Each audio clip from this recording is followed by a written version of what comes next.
திரும்ப இறக்குங்க பார்க்கலாம்.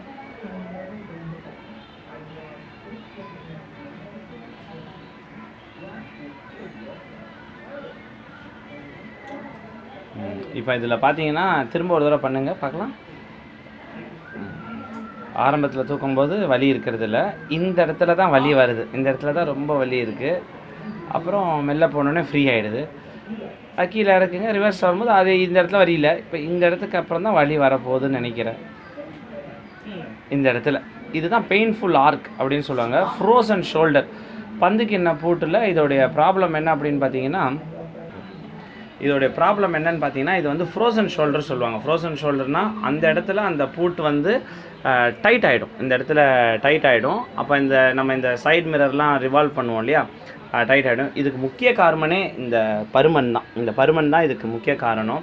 ஏன்னா நம்மளோட உழைப்பு, நம்ம மூமெண்ட் குறையிறதால ஜென்ரலாகவே சொல்லுவாங்க, எந்த ஒரு பொருள் பயன்பாட்டில் இல்லையோ அது பாழாகி போகும்.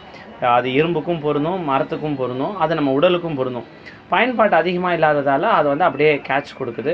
So first life style change, அதுக்கப்புறம் ஃபோக்கஸ்ட் எக்ஸசைஸ். இந்த தோள்பட்டைக்கு எக்ஸசைஸ் கொடுக்க ஃப்ரோசன் ஷோல்டர் சரியாயிடும்.